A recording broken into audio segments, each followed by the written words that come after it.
وہ ایک گناہگار بنی اسرائیل کی اس کی کہانی موجود ہے کہ وہ آیا اور نیکوکار سے اس نے کوئی بات کی تو اس نے اس کو جھٹک دیا، اور وہ اتنا نیکوکار تھا جب وہ چلتا تھا تو بادل اس کے اوپر سایہ کرتا تھا، اللہ نے اس کو اتنا نوازا ہوا تھا، لیکن گناہگار کو دیکھ کر کے اس کے اندر نفرت کے جذبات پیدا ہوئے، اس نے کہا میرے سے بات نہ کر، پیچھے ہٹ جا، اللہ اکبر۔ تو وہ بیچارہ بڑا رویا کہ مالک میں اتنا گناہگار ہوں کہ تیرے پاک بندے مجھے اپنے پاس بٹھانے کے لیے بھی تیار نہیں۔ دل ٹوٹا، شکستگی پیدا ہوئی، کہا لیکن مالک تیری مرضی، اور واپس پلٹا۔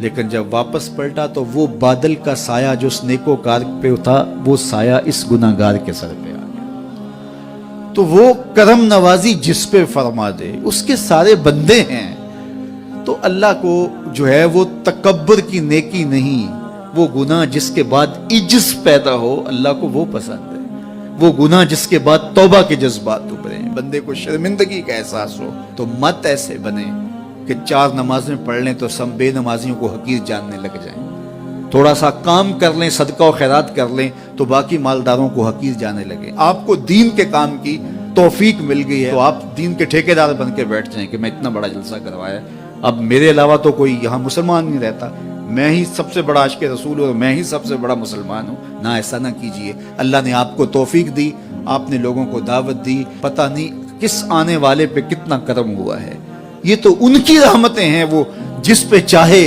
جیسے چاہیں برس جائیں۔ ہم کو ٹھیکیدار تھوڑے ہیں، ہم تو نوکری کرنے والے ہیں، ہم تو جوتے اٹھانے والے ہیں، ہو سکتا ہے کس کے صدقے۔ میرے والد گرامی مجھے یاد آتے ہیں، وہ مجھے فرمایا کرتے تھے جب گفتگو کے لیے نکلنے لگے اور لوگوں کا ہجوم ہونے لگا تو وہ مربی تھے بڑے، اور بڑی حکمت کے ساتھ جو ہے وہ کوئی نہ کوئی بات سمجھاتے رہتے تھے۔ تو ایک دن فرمانے لگے کہ ایک خطیب تھا، بظاہر اچھا خطاب کرتا لیکن اندر سے وہ اتنا اچھا نہیں تھا، تو جب وہ فوت ہو گیا تو وہ بخشا گیا، تو اس نے اللہ سے کہا کہ میرے مالک میرا تو کوئی عمل ہی نہیں ہے کہ میری بخشش ہوگی اور میری مغفرت ہو گئی۔ تو فرمایا کہ ہاں ہم تجھے جانتے ہیں، لیکن ایک دن تو کہیں واز کر رہا تھا، میرا ایک بندہ بیٹھا تھا، اس کو پسند آ گیا، میں نے اس کے صدقے تیری مغفرت فرمائی۔ اٹھ فریدا ستیا تے میلا ویکھن جا، اٹھ فریدا ستیا تے میلا ویکھن جا، وت کوئی بخشیا مل جاوے تے تو ہی بخشیا جا۔ تو پتہ نہیں کس کے صدقے سے اللہ رحمتوں کا نزول فرماتا ہے، بے عمل کو دیکھ کر کے اس سے نفرت نہیں ہے، نفرت تو گناہ سے ہے، گناہگار سے نہیں ہے، لیکن کوشش کی جائے کہ یہ عمل بد چھوڑ دے۔ اللہ اکبر۔ ایک جنازہ گزرا اور وہ جنازہ کسی غیر مسلم کا تھا، تو چشمان رحمت میں آنسو آ گئے، تو صحابہ نے پوچھا کہ حضور یہ یہودی ہے یا عیسائی ہے، کوئی اس کا جو مذہب تھا وہ بتایا، تو فرمایا کہ مجھے اس بات پہ افسوس آیا کہ یہ اسلام نہیں لا سکا اور کفر کی حالت میں مر گیا، تو اگر یہ اسلام لاتا اور جو ہے وہ جنت کی راہوں کا مسافر ہوتا تو کتنا اچھا۔ یہ اس کے ساتھ بھی ہمدردی ہے۔ تو اللہ کی مخلوق، یہ جنت کے اکیلے ٹھیکیدار بننے کی کوشش نہ کریں کہ میرے علاوہ کوئی جائے ہی نہ، جنت کے دروازے پہ میں بیٹھ جاؤں گا کسی کو، یہ زیادتی ہے۔ میرے تو اعلیٰ حضرت نے یہ کہا تھا، ایک میرا ہی رحمت پہ دعویٰ نہیں، شاہ کی ساری امت پہ لاکھوں سلام۔ تو اس لیے امت سازی کی ایک تو کوشش کریے، اپنے اندر باہمی چھوٹے چھوٹے نزاع اختلاف، یہ انسانی فطرت ہے، انسان کے اندر طباع کے اندر اختلاف ہے، ترجیحات کے اندر جو ہے وہ اختلاف ہے، اپنے اپنے مزاج کے اندر تفاوت ہوتا ہے۔ تو ایسا نہ ہو کہ چھوٹی چھوٹی باتوں سے آپ جو ہے وہ امت کو پھاڑ چیر کے رکھ دیں، نہیں، بلکہ امت کا جو تصور ہے اس کو قائم رہنا چاہیے۔ تو گناہ کے بعد جب انسان کے اندر ندامت کا اظہار ہوتا ہے، وہ جو آنسو ٹپکتے ہیں، بندہ اپنے آپ کو چھوٹا سمجھتا ہے، میں اتنا گناہگار، میں پاپی، میں مجرم، میں میلا اتھرو، جب وہ اپنے آپ کو دیکھتا ہے کہ میں اتنا برا شخص ہوں، تو پھر اللہ کی رحمتیں اس کے اوپر متوجہ ہوتی ہیں۔ تو اس کو پسند ہے کہ جب بندے اس کے حضور عاجزی کرتے ہیں، اس کے حضور معافی مانگتے ہیں، تو مت کسی کو حقیر جاننا کہ یہ گناہگار ہے، نہ جانے اس کا انجام کیا ہو۔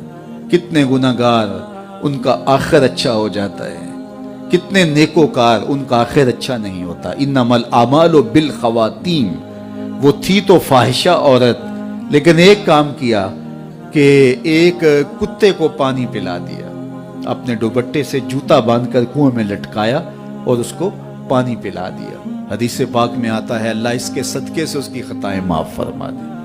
اور ایک نے بلی کو مار دیا خاتون کو، وہ جہنم کی آگ میں جلنے لگی۔ اس لیے کون کس کا انجام کیا ہوتا ہے؟ ہمارے بزرگ فرماتے ہیں کہ بچے سے پیار کرو کہ اس کے گناہ کم ہیں، اور بڑے سے پیار کرو اس کی نیکیاں زیادہ ہیں، اس کی نیکیاں زیادہ ہیں۔ چھوٹے سے اس لیے پیار کہ اس کے گناہ کم ہوں گے، اور بڑے سے اس لیے پیار کہ اس کی نیکیاں زیادہ ہوں گی۔ اور اسی طرح جو ہے وہ خیال کرو کہ ہو سکتا ہے اس کا انجام بخیر ہو جائے اور اس کا آخر کتنا خوبصورت ہو۔ تو مت کسی کو حقیر جانیے گا۔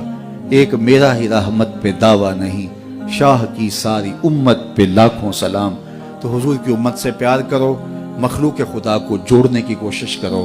اور آقا کریم علیہ الصلوۃ والسلام نے یہ جو امت کا تصور دیا اور کہاں کہاں سے لا کے کہاں کہاں کے افراد کو ایک گروہ میں، ایک جماعت میں اور ایک امت کے اندر پرویا، ایک لڑی کے اندر پرویا۔ اس امت کو امت ہی رہنے دیا جائے۔ اللہ مجھے آپ کو اپنی پناہوں کا حصار عطا کرے۔